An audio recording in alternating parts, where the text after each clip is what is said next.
ওই দেখ দিদা কি বলছে। দিদা কালকে কে নিয়েছে সোয়েটারটা, কে নিয়েছে? কি জিজ্ঞেস করছে তোকে যে সোয়েটারটা কেন নিয়েছিলিস? দিদার সোয়েটারটা।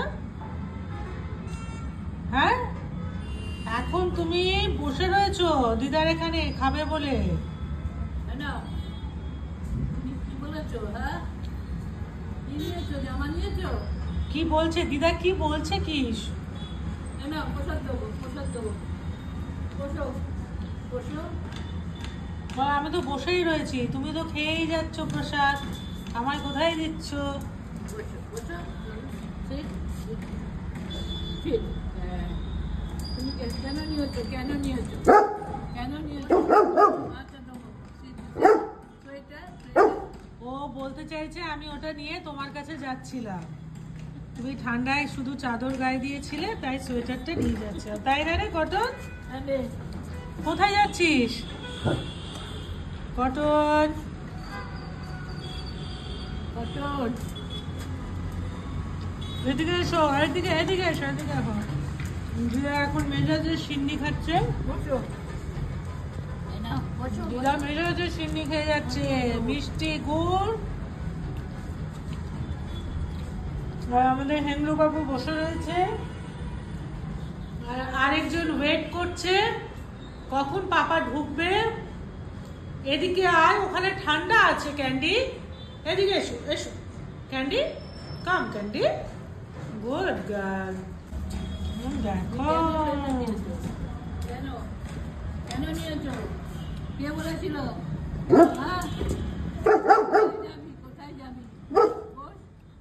ও বলছে দিদা তোমায় ভালো করে গেলাম আর আমার এখন খারাপ বিয়ে করছে।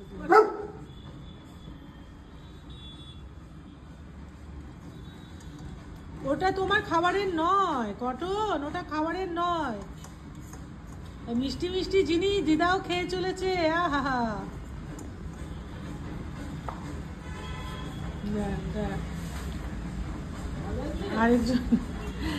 আরেকজন তাকিয়ে বসে রয়েছে, ওর তো এসবে খাবারের কোনো গল্পই নেই, আবার উকি মেরে দেখছে দিদা দিচ্ছে কিনা কটনকে, উকি মেরে দেখছে।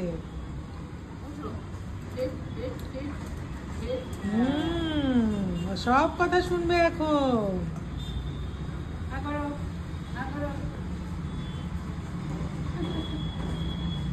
না বাবা ওটা খায় না, ওটা খায় না। এই দেখ ক্যান্ডি কিরকম বসে আছে এখানে। কটন বাবু ওটা খায় না বাবা, ওখানে অনেক মিষ্টি আছে। ইস কিভাবে তাকিয়ে বসে রয়েছে দেখেছো? আর খেও না মা তুমি ওর সামনে। একটা আঙ্গুলে নাও, আঙ্গুলে আগে নাও। ব্যাস, একটা আঙ্গুলে নিয়ে ব্যাস ওটাই দাও।